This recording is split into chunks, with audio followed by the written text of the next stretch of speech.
Hi, this is Chris at Perfect Mondays, and if you want to learn a really powerful way for you to grow your business by understanding the depths of human psychology, today I'm going to be sharing with you how you can apply the 4 basic human needs to your business. So stick around.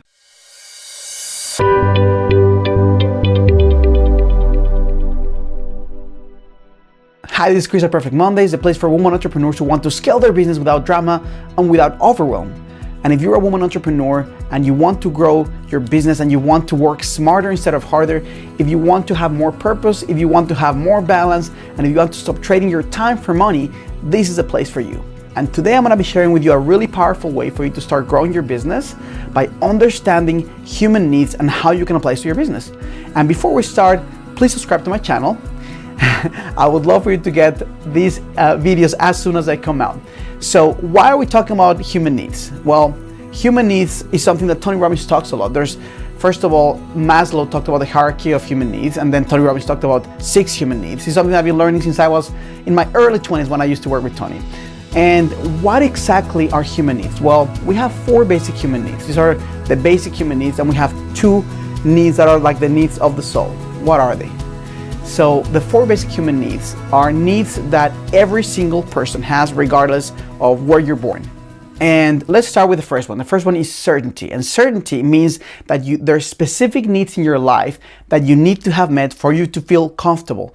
For most people, that means that you need to feel okay and safe, like you have a roof over your head, you have food to eat, there are specific things that you know where they are, the ground is not going to fall from underneath you. And if you think about stress and times in your life when you feel super scared, it has to do with this basic need of feeling certain. Now, for business, a lot of this has to do with the financials of the business. If the business doesn't have strong financials, then it's super shaky and people feel like they're not certain about the future of the company. Sometimes uncertainty can come from employees leaving. Uncertainty can come from clients not sticking around, or a new process, or something disruptive in the industry that has to massively change really fast for you to be able to even survive. So certainty is something that every single human being has. The second human need contradicts the first human need. The second human need is variety. And what happens when you have certainty in your life, when everything is secure and you know absolutely everything is going to happen? Well, some people get bored. And variety basically means having some adventure, having some spice in your life. And there's different ways that people fulfill the need for variety, but typically this means doing things that are different than the norm.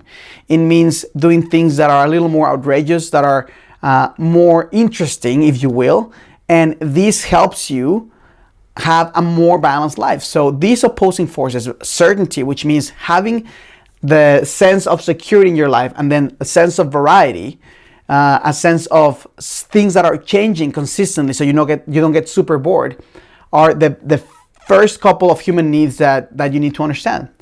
Now, after variety, which is the sense of adventure that people have, then you also have significance, which means your need for feeling important, for feeling unique, for feeling separate from the rest of the people. And this is a need that everyone has. People can fulfill it in different ways, but some ways that people can fulfill significance could be by doing something incredible that makes them stand out from others, becoming #1 athlete, becoming a CEO, being a leader in your organization, or being a leader in your community and helping others to achieve more, right? That's a healthy way of achieving significance, of feeling important.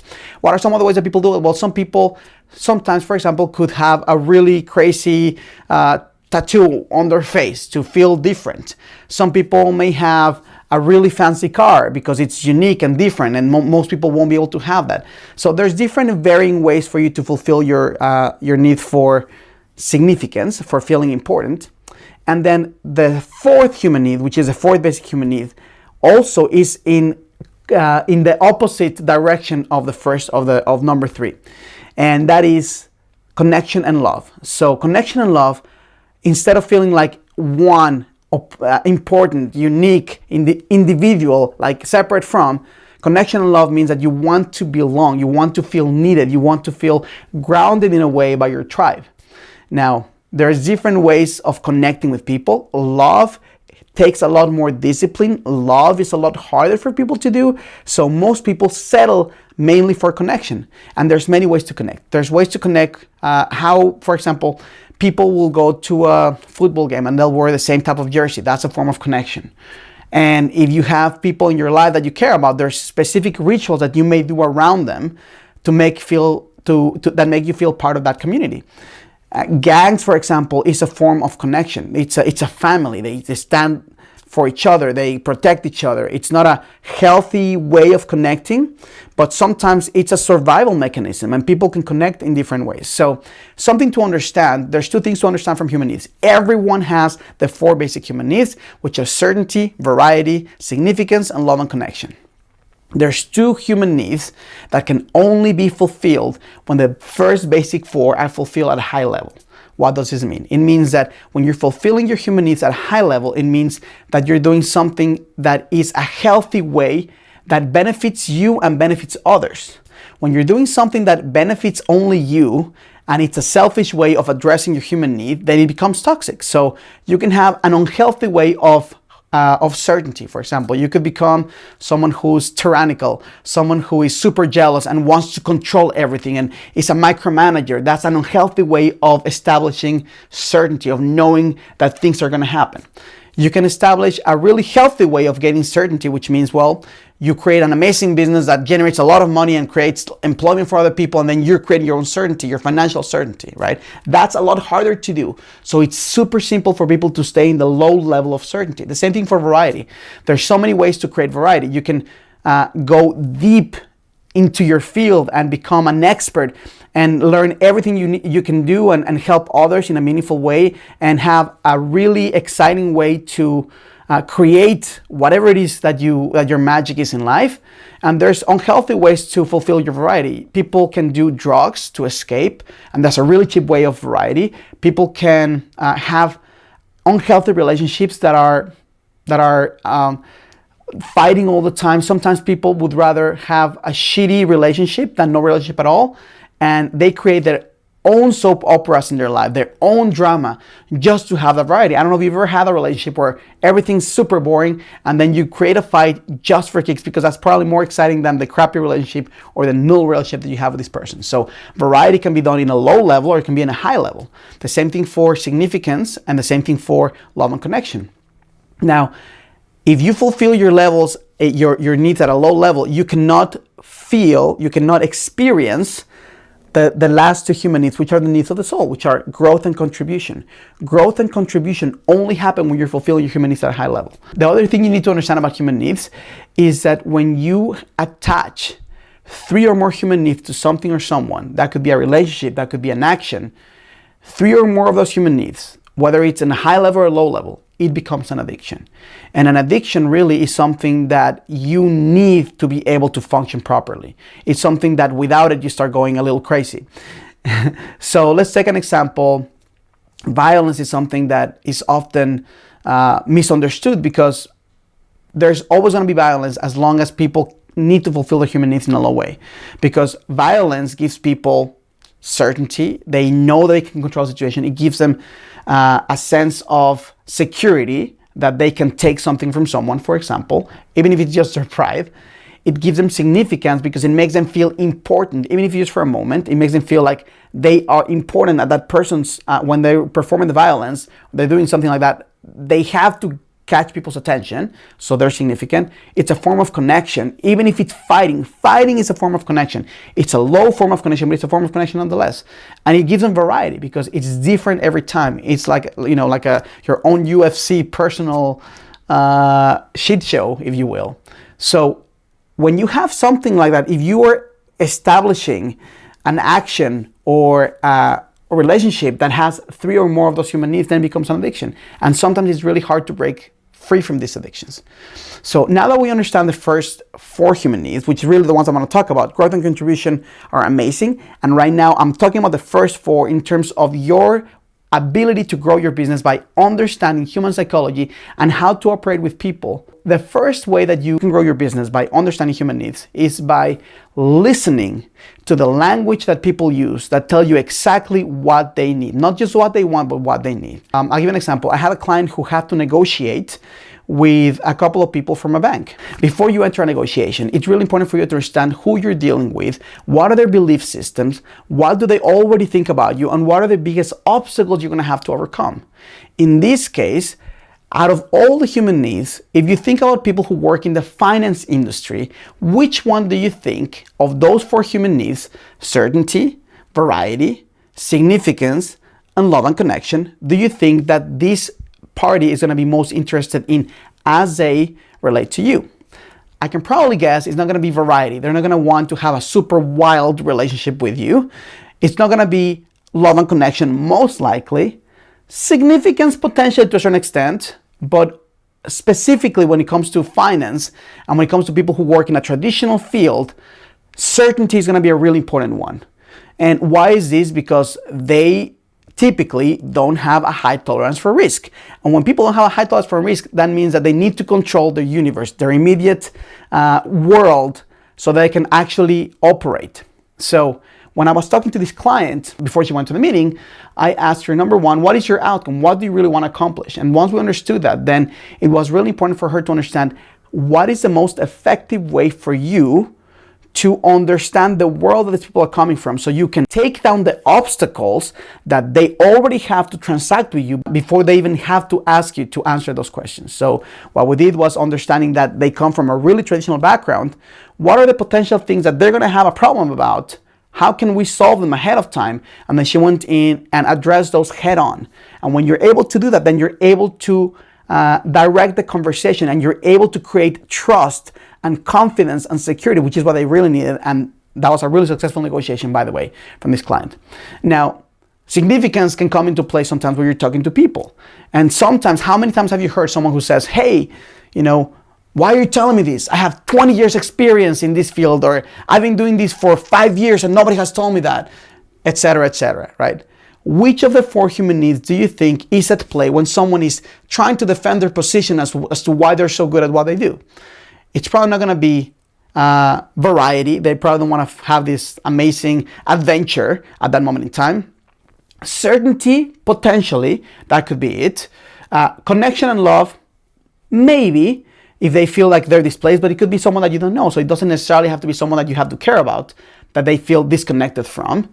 But significance is a major one, right? When someone starts telling you about their experience in life, about how good they are at what they do, when they start having to over-explain and oversell themselves to you, that means that they feel insecure about who they are as an individual. So that means that significance is at play.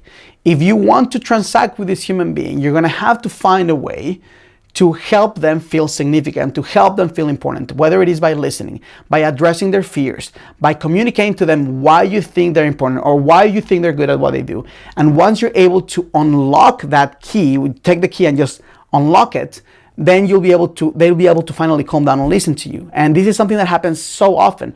Or someone who, if you're having a personal challenge with someone who feels unheard, who feels like you don't pay attention to them, like you've never, that you've never do X, Y, and Z for them, which one of the human needs is at play? Well, potentially significance and potentially love and connection, right?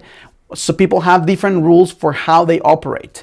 Now, think about your business and think about how you're growing it and the people that you operate with. So they could be clients, they could be employees, and understanding what is the primary human need of each one of the people that you transact with the most is going to be really helpful for you to have a much better relationship with them. For example, if you have a client or if you have an employee that has a high need for variety, for adventure, for spontaneous things, for new things, and you are approaching them in a really traditional way, in a way that doesn't make them feel excited, doesn't make them feel like they can feel free or they can run, they can fly, if you will, metaphorically speaking, of course, then it's going to be hard for you to engage with them at a deep level. If you have an employee that has a high need for adventure and you put them to file documents, or if you don't create the environment to utilize that human need to their advantage, then you are hindering their progress. You're hindering the growth of your business. Same thing for connection, for example. There's people who are really good at connecting with people, who love to hang around others. And if you isolate them, then they're going to feel like you've taken away their powers. You've given them kryptonite in their hands. When you put them away, it's like they're going to feel they're in solitary confinement. So you have a couple of choices. You can either find a position that best suits this person's needs, or let them go and find someone who best suits the needs that you have for that position. But understanding certainty, variety, love and connection and significance is going to be really important for you to be able to start giving people what they need, not just what you think they want. And people have an ability to share this with you non-verbally with the way they're approaching you. So if someone is rolling their eyes at you all the time, it means that they're getting tired of what you have to say. Or if someone is not feeling important and they're giving you these non-verbal cues or verbal cues even about them not feeling important, it's really essential that you understand not just the human needs, so we should be variety, certainty, significance, love, and connection, because everyone has different ways of fulfilling those needs. So if you start engaging, and the question really is, who are the people that I transact with the most in my life, in my personal life, and in my business? And what is that person's primary human need? If it's your significant other, potentially it could be significance. They need to feel important all the time. Or it could be certainty. They need to have control. Or it could be love and connection because they need to feel like they're loved all the time. Or variety because they want to jump off a building every other day. Whatever it is, you need to understand what their human need is. And the second thing is, what are the different ways that they fulfill that need? What are the ways that you can approach them to fulfill those human needs? And when you start interacting with the world in this way, when you start understanding that the people that you work around, the people that you transact with, your clients, your investors, your partners, all have human needs, and you start giving them what they need, they're going to give you more of what you need as well. And it's going to be a lot easier for you to get what you want. So I hope this is helpful. If it is, I would love for you to do 3 things. Please like the video and subscribe to my channel. If you would like, you can also click on the notifications icon so you can get notified every time I put a new video out. Secondly, if you think this is something that someone would need, please just share it with them. Third, and most importantly, if you're a woman entrepreneur and you watch my videos and you would love to have a specific way of implementing this in your business, I would love to help you.